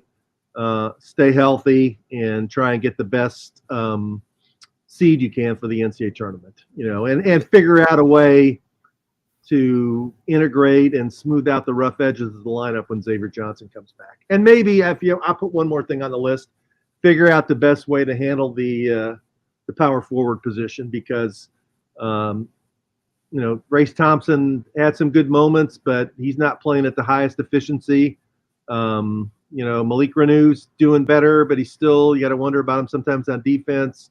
Banks has contributed, but I don't think he's ready for the March stage. Geronimo, got in 1 minute, came right out of the game last night. So they got to get a consistent performer there at the spot. Jamie, thank you a lot for providing the info. Since the NCAA tournament expanded in 1985, no team that has started number one has ever missed the tournament. I'm surprised by that. And not only that, Kentucky, someone asked earlier, how are their fortunes looking? They're back on the bubble. They lost by 15 last night at home to Arkansas, or 12 or whatever it was. And so I'd say they're an 11 seed right now. They're looking at, if the draw was today, there's a good chance they'd be playing in Dayton in the play-in game. Wouldn't that be funny? You know what? I said that. That's one thing I said earlier. If there is one thing I know for a fact, and I'm happy as a lark, is I am not going to Dayton this year and then having to turn around and drive at 2 a.m. to drive to the Indianapolis airport to fly to Portland at 6 a.m. I'm like, yes. So that'll be good.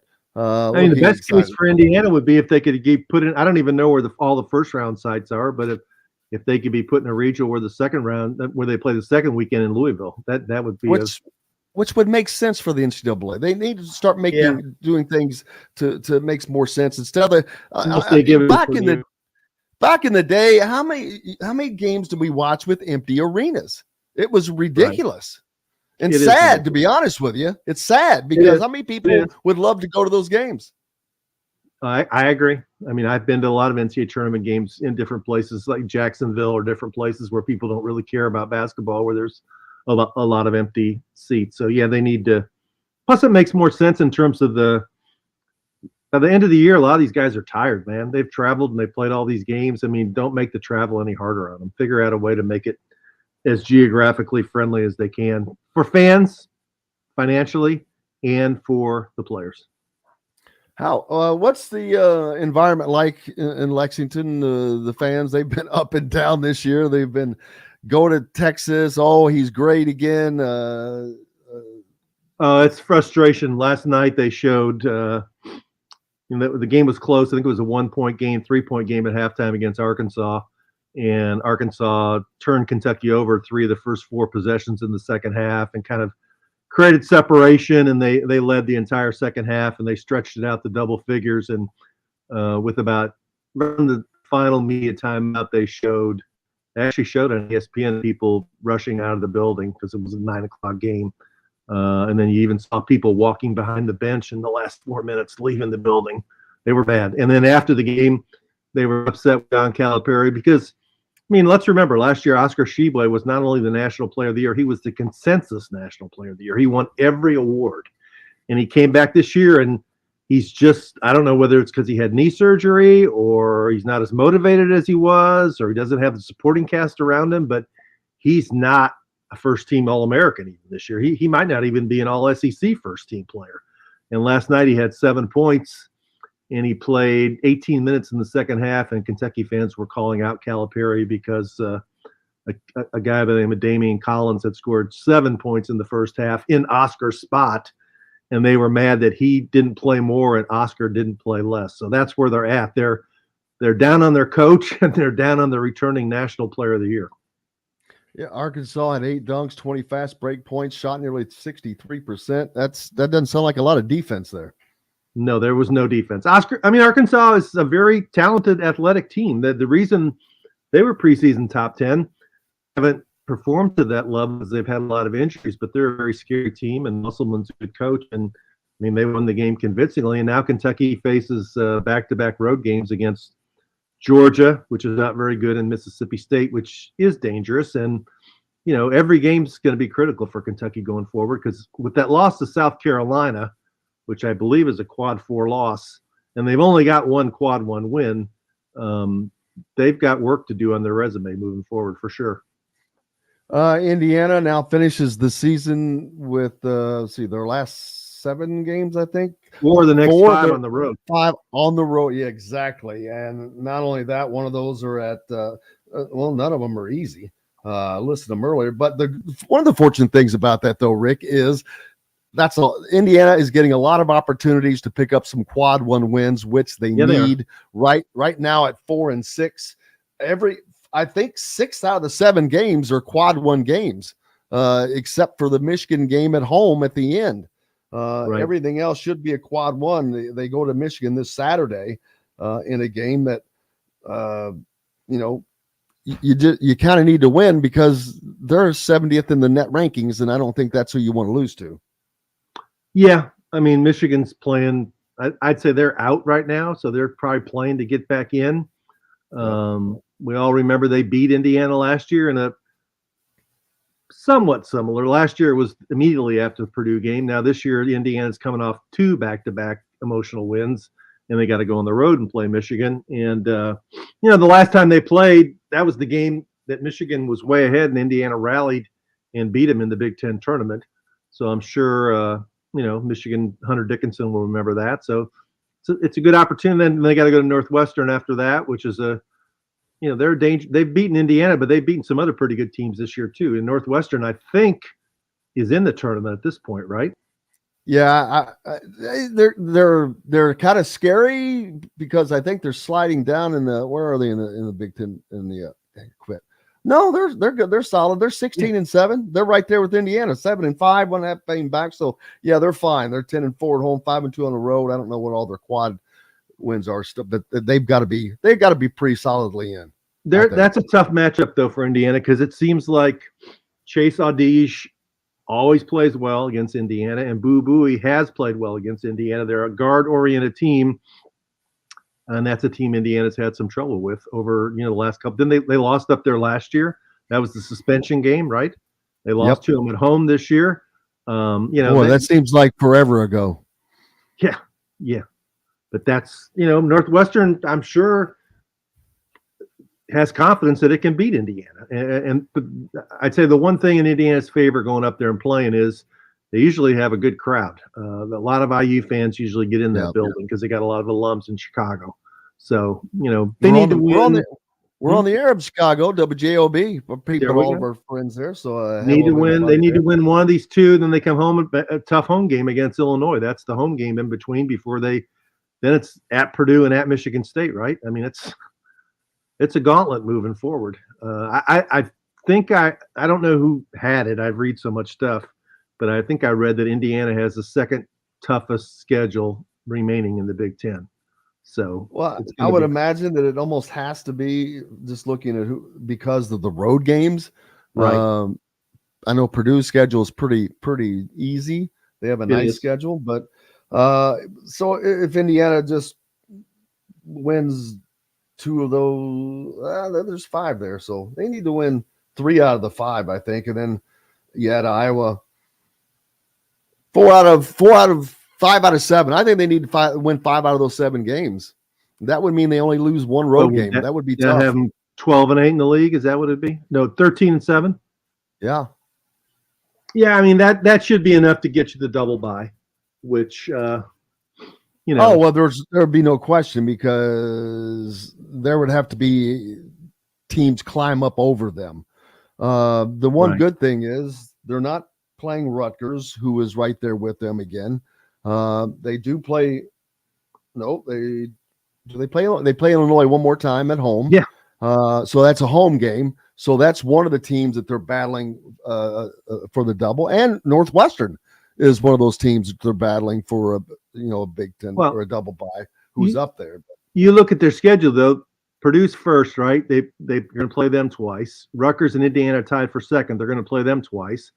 Illinois is next. They're going to play them twice. Iowa, they're going to play them twice. Michigan, they're going to play them twice. So that's Northwestern's next. They're going to play them twice. So of the top 1, 2, 3, 4, 5, 6, 7, Yeah. 7 teams in the league, and Indiana's one of them. They're playing each of the other 6 twice. I would doubt if any other team in the pack is doing that. Right? Yeah, every game they have left is against the upper half of the Big Ten, basically. Yeah, they got a single against Nebraska, right? They got a single against Ohio State, which is bad. No, they're done with it. Do they have Nebraska left? Yeah, no, that's what I mean. They only play them once. That was it. Oh, yeah, One game against Nebraska, one game against Minnesota, one game against Ohio State. Wisconsin. They didn't get the return game at Wisconsin, which they could have vanquished that streak. They're only getting one game against the bottom feeder. So, but that's that varies from year to year, and if you're good, you'll win regardless. So, they're going to be tested by the time the tournament comes around. Exactly, and if they have a good seed, it's going to be because of what they do here, and so their fate is basically in their hands. Yeah, I mean, I think they're right now. Most of the brackets I've looked at, they're a 5 seed. They've certainly got a chance to play themselves up to a 4 or 3. Yeah, the 3 is their ceiling, I think. Probably, unless they just would go crazy and win out. I mean, what's up next for you, Rick? Oh, tomorrow night I'll definitely be paying attention to the Iowa women's game, which man, I can't wait. Going to sell it out is the word, right? I mean, Caitlin Clark coming in, Indiana trying to maintain its spot as number 2 in the country. With that one loss after the way they handled Purdue last Sunday, and then this weekend I'm sure I'll be. I'm trying to. Louisville's at Miami, Kentucky's at Georgia, and Indiana's at Michigan. So no game in person. I'll be watching hoops on TV. And one of these, aren't they going to come out with the early line soon? Is it this week or next week? Usually there's like a Saturday in February where the committee comes out with its top 16 seeds. So I'll be hoping that's coming out soon. That'd be interesting. Yeah, looking forward to that. First one. It's always fodder for talk, baby. Yes, sir. Well, Ricky, I appreciate you, man. Look forward to seeing you again, and I hope you have a great weekend. All right. Thanks for having me on. Do your thing, man. The great Rick Bozich joining us from WDRB.com. Make sure you're giving him a follow. If you're not, you're nuts. You're missing out on the great coverage. Brought to you by our good friends from Reynolds Family Dentistry down in Sellersburg. Stop by and see Dr. J for that championship smile. Back with more Indiana Sports Beat Radio right after this. We'll be right back to the Golf Club at Eagle Point Studios for more Indiana Sports Beat Radio with Jim Coyle, presented by Endeavor Hospitality Group and Andy Moore Honda of Bloomington. Damn it. Oh, that's what. All right, you'll have about 10 minutes here to go through. You shut your mouth when you're talking to me. So that wouldn't be possible, would it? See, you don't know where that one's from either, do you? I do not. Damn it. I do not. That's from Wedding Crashers, like in the opening scene when it's Dwight Yoakam and I forget her name, but he's saying something. This is cool to know. You shut your mouth when you're talking to me. Does Dwight Yoakam act frequently, or? Yeah, he used to act in over. He's been in a bunch. Dude, he's the one that got. Did you ever see Sling Blade? No. What? I don't know what to say. Mm-hmm. I'd sure like some more of them French fried potatoes. Mm-hmm. I'm aiming to kill you with this here sling blade. Mm-hmm. You talk bad to that boy.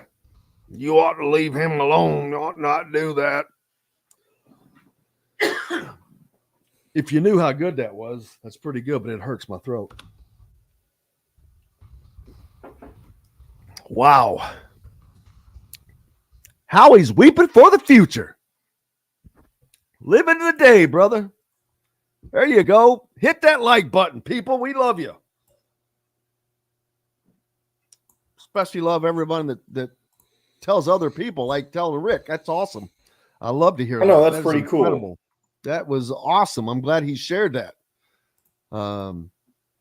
Appreciate that. Let's see. What was I looking for? Oh, yeah. I'd love to get Terry Moore on. I believe Indiana women's basketball is the number 2 team in the country. You cannot believe it? No, like just based on like growing up, how bad they've always were, and now they're that formidable, a contender for literally contender for the national championship. Even if what they say is true about South Carolina being, eons ahead of everybody else, it's still. But nobody's nobody's unbeatable. Is South Carolina unbeaten or no? Oh yeah, but so is LSU. Indiana jumped them. Really interesting. Yep. All right, here we go. Local and organic food is their main focus. Southern Stone strives to always provide their guests with an exceptional dining experience. With weekly specials, quick, attentive service, Southern Stone Restaurant provides delicious 5-star comfort food with a Southern charm at 2-star prices. Southern Stone Restaurant is part of Endeavor Hospitality's Wow Club. This segment is brought to you by Courtroom Sports Grill in Bedford.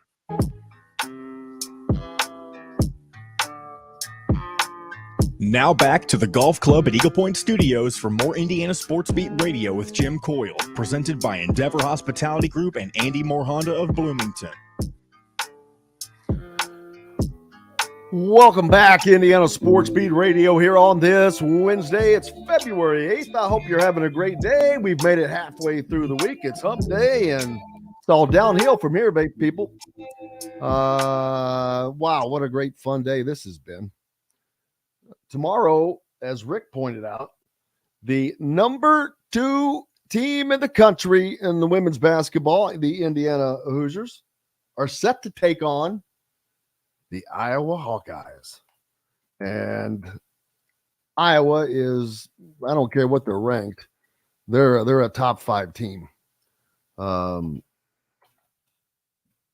Clark she's a badass. Not that Indiana does not have those. They do.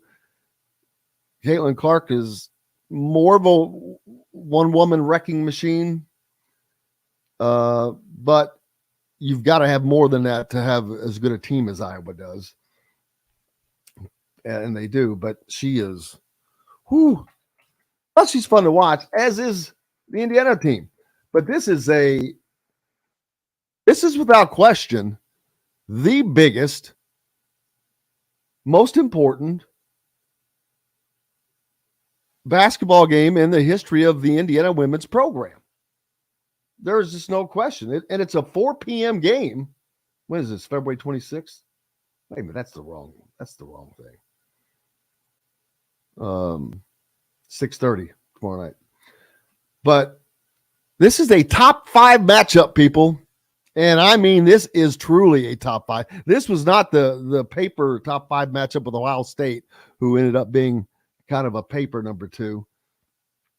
These are the 2 best teams in what I think is the best conference in women's basketball, the Big Ten. But regardless, these are 2 of the absolute best teams in the country with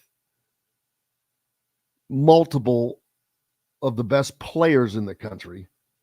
Indiana, of course, with a plethora of them. Grace Berger, Mackenzie Holmes, Sarah Scalia, Chloe Moore McNeil, Parrish, Sydney Parrish, and others. Caitlin Clark, of course, for Iowa. It's going to be a fun time. That, especially you got kids, man, that's great to take them out to. The environment is awesome. It's less expensive, but the action's going to be fun. And big implications for this is Indiana is trying to win the Big Ten title and hold on to the number 1 seed right now that they currently have for the NCAA tournament. I mean, right now they're the number 2. They would be the number 2 overall seed. Now we've got games to play out. They got to play this. Even if they play this game tonight, they have to go to Iowa to end the season, which that really sucks because I don't care what people say. What you see last sticks in your head last, and it affects it affects things. So hopefully that Iowa game, these Iowa games, the two games between Iowa and Indiana are going to determine a number one seed. And that goes a long way in determining how well you do in the NCAA tournament. It greatly determines your path, who you play. So I can't wait. I'm definitely going to be out there checking that game out. Let's see. Philip says Indiana 12-1, Iowa 11-1 winner. Yes. Well, there's no question there. These are the two best teams in the conference. No different, no doubt. IU definitely has the perimeter firepower to beat Iowa. They've got the inside-outside game and a great point guard in Grace Berger to do all. And I love Forrest, as he points out. A lot more watching than hitting that like button.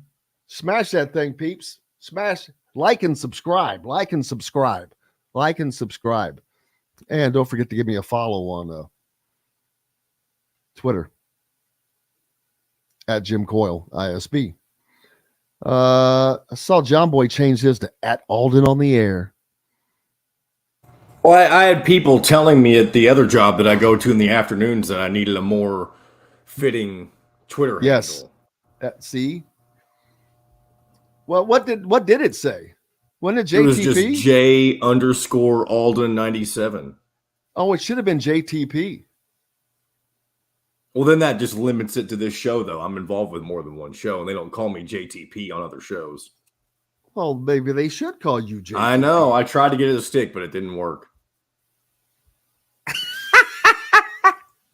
This is like George Costanza on Seinfeld. He wanted to be called, I just saw that the other day. He wanted to be called something as a more macho name, and he didn't get it. They started calling the guy next to him that. Then they started calling him some pansy name.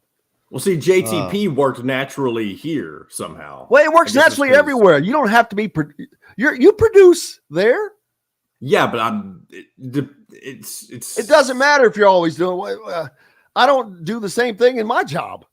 There's different. You have different things you do. Oh yeah. I thought you. I think I misunderstood what you were saying. That's just a.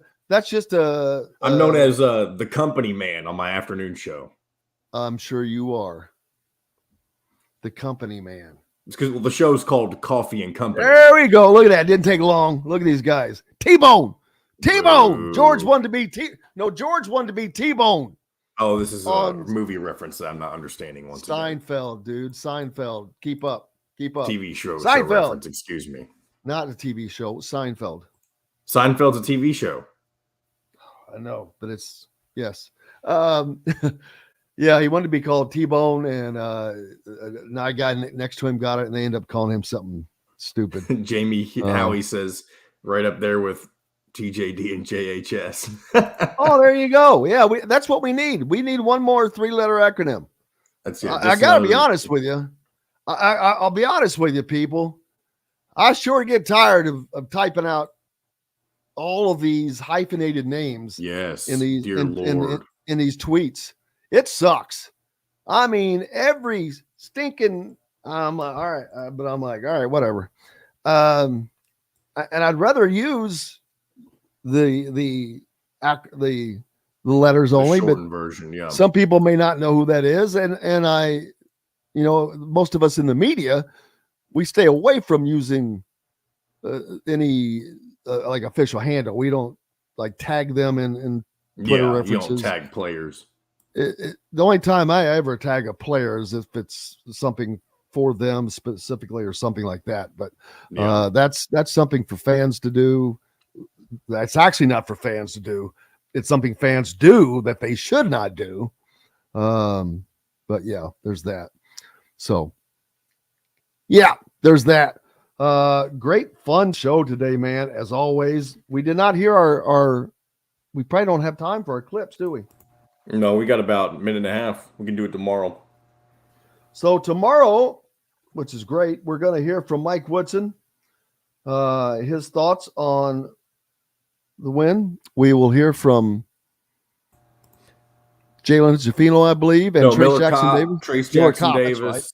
And we may even find something from Terry Morin before the their game tomorrow if they have something posted by then. So we'll see. Well, or hopefully we can get her on. You never know. That's true. But it has been you're not the only one. I noticed that too. Five Left's mentioning it's funny how Woody cannot ever say. Yeah, that Jalen happened in one of the Jafino's clips name. we showed the other day, I believe. Actually, that's I think he calls it Safino. Yeah. All right, 30 seconds. Calling you out? No, I'm saying I would. Yeah, I'm saying I wish I could use that. Man, great. Appreciate you guys more than you know. And yeah, keep telling people. Like telling Rick, I appreciate everybody that whoever passed that along to Rick, thanking him. If you see anybody that's on the show, please thank them for being on. We appreciate you guys more than you can imagine. No matter where you are or how you listen, whether it's on the ref, WREF, always the right call, 97.7 ESPN in Evansville, or WJOB 89.9 in Marengo, or 12:30 a.m. 104.7 FM WJOB JED TV up in Hammond and Chicago. We love all of you guys, or on YouTube, wherever you are, however you are. We love you. We appreciate you, and look forward to having you back tomorrow. When we'll be back to do it all again. Thanks to Bob Kravitz, Kyle Neddenriep, and Rick Bozich, and John, the producer. Most importantly, thanks to you guys. Without you, we've got no reason to be here. Until tomorrow, I am Jim Coyle. I will see you on the radio. Thanks for listening to Indiana Sports Beat Radio. Be sure to subscribe to our YouTube page for more clips and team coverage of Indiana basketball, football, and more. You can also find full episodes and tons of other content on thehoosier.com. We'll see you next time for another edition of Indiana Sports Beat Radio.